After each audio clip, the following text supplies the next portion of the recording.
You step into the shower, hot water. Steam fills the room. The door is locked. You cannot hear anyone. No one can hear you.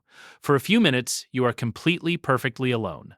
This is probably the most private moment of your day, and for 99% of human history, it was impossible. There was no door, no lock, no room. Very few moments when someone was not within earshot. So how did ancient humans live like that? The short answer is not what you expect. They did have privacy, just not the kind we recognize. They did not build it with doors, they built it with distance. And the story of how we lost that and what we replaced it with says something uncomfortable about the way we live now. Here is the situation. You are living in a band of about 30 people. You eat together, you sleep near each other. When someone talks, everyone nearby can hear it. When someone argues, the whole group knows about it. There are no separate rooms, no walls, no way to physically hide anything you do or say. That sounds like a nightmare to us. But here's what is interesting. They may not have experienced it the way we would. And the reason is that they had a privacy system. It just looked nothing like ours.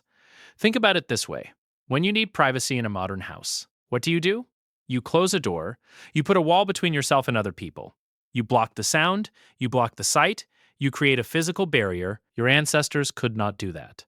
So they did something simpler. They walked away. If you needed space from the group, you moved not far, maybe 30 or 50 meters. In a world without walls, that was enough. You were still within reach if something happened, but you were no longer in the middle of everyone's conversation. You could think. You could be with one person instead of 30. You could breathe. And yes, this includes the question you are probably thinking about right now. Couples who wanted time alone together did the same thing. They moved away from the fire. Not far. Darkness did the rest. 15 meters in the dark is basically invisible. Everyone in camp almost certainly knew what was happening. Nobody acknowledged it. It was an unspoken agreement. You give them space, they give you space. Privacy, not through walls, but through mutual pretense. This was not just informal behavior. A recent study found something surprising when researchers looked at the layout of hunter-gatherer camps across different cultures and continents. They measured how much space each person had as camp size. Changed.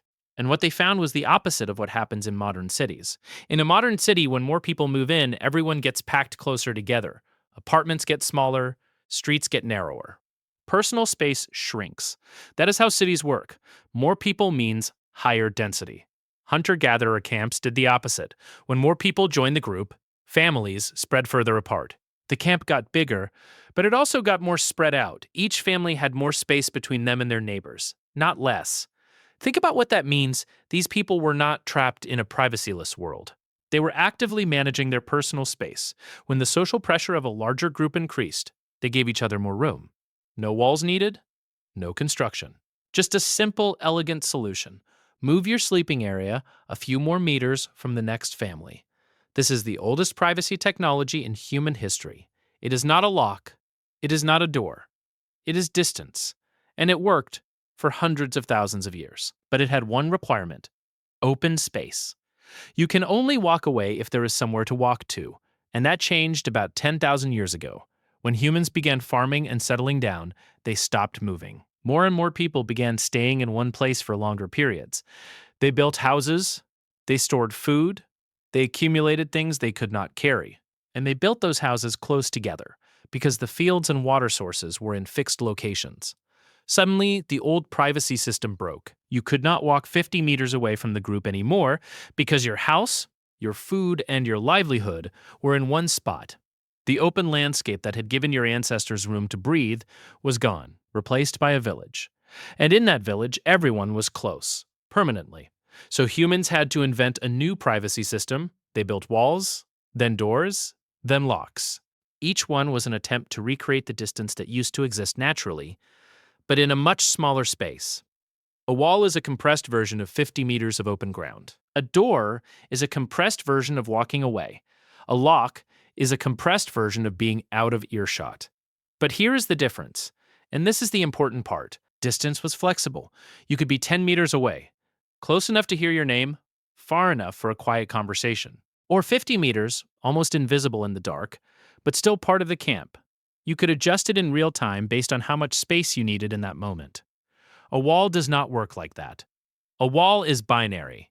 The door is either open or closed. You are either with people or completely cut off. There is no in between.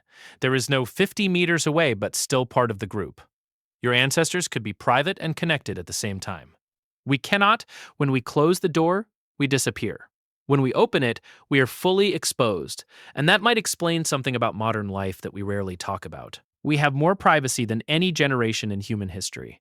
We have our own rooms, our own screens, our own headphones. We can be invisible for days if we want to.